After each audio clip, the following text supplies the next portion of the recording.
કેવડિયા ગામમાં હોળી બાદ રંગપંચમીના દિવસે અંગ્રેજ શાસનકાળથી ચાળિયાનો મેળો યોજાઈ રહ્યો છે। આ મેળામાં આનંદ પ્રમોદ મેળવવા માટે અનોખી આસ્થાઓ પણ જોડાયેલી છે। વર્ષો અગાઉ ગામમાં કોઈ મહામારી આવે ત્યારે માટીનો ગરબો બીજા ગામમાં મૂકવામાં આવતો હતો। તેમ છતાં મારામારી દૂર નહીં થતા હોળીના દિવસે ગામના પોલીસ પટેલની પાઘડી તેના શિરેથી લૂંટી લઈ ચાળિયાના દિવસે વૃક્ષ પર બાંધવાની પરંપરા શરૂ થઈ હતી, જે આજે પણ નિભાવવામાં આવી રહી છે। આ મારું કેવડિયા ગામ છે અને અમારો આ વર્ષોથી લગભગ અંગ્રેજોના સમયમાં તે વખતની પરંપરા છે। અમારો આ રંગ પાંચમનો હોળી પછીનો રંગ પાંચમનો મેળો ભરાય છે। આ મેળા માટે અમારે તે વખતની એક પ્રથા હતી કે અમારે તે વખતે પોલીસ પટેલ ચાલતું હતું।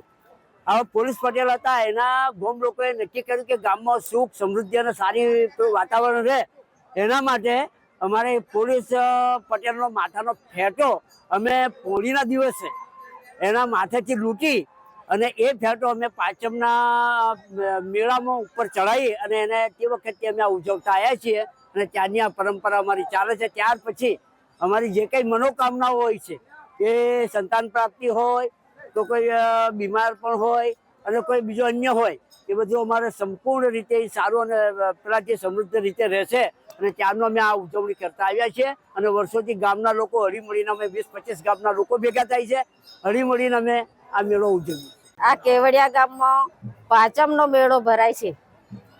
અમારા બાપ દાદા પહેલેથી આ પાંચમનો મેળો બધું ગ્રુપ બનાવીને આ મેળો ઉજવતા હતા।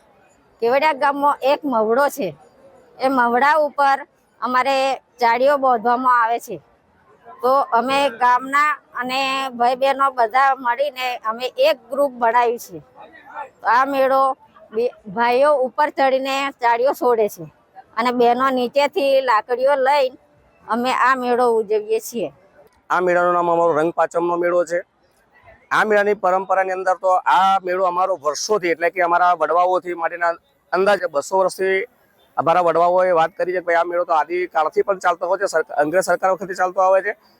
એટલે આ મેળાની પરંપરા એવી છે કે સાહેબ અમારા ગામની અંદર કોઈ નાની મોટી મહામારી બીમારી આવી હોય, અને પહેલાનો ઇતિહાસ એવો છે કે ગામની અંદર અહીંયા પંચાયત રાજ નહોતું ત્યારે અમારા ગામની અંદર પોલીસ પટેલ કહીને અહીંયા ગામમાં વહીવટ ચલાવતા હતા અને નાની મોટી મહામારી હોય તો એક માતાજીના ગરબા રૂપે એક ગામમાંથી બીજા ગામમાં એ મૂકતા અને છતાંય મહામારી મટતી નહોતી।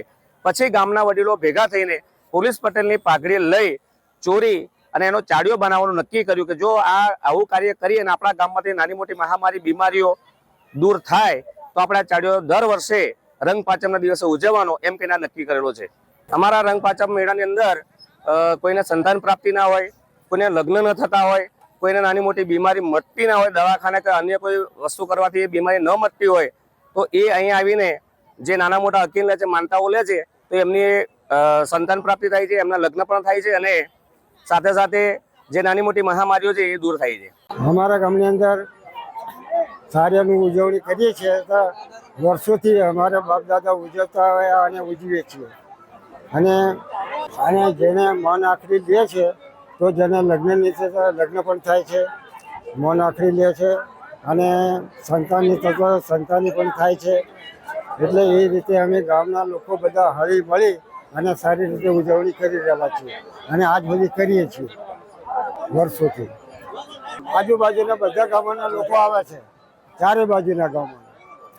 આ સારિયાનો છેલ્લો દિવસ એટલે બહુ પબ્લિક આવે છે।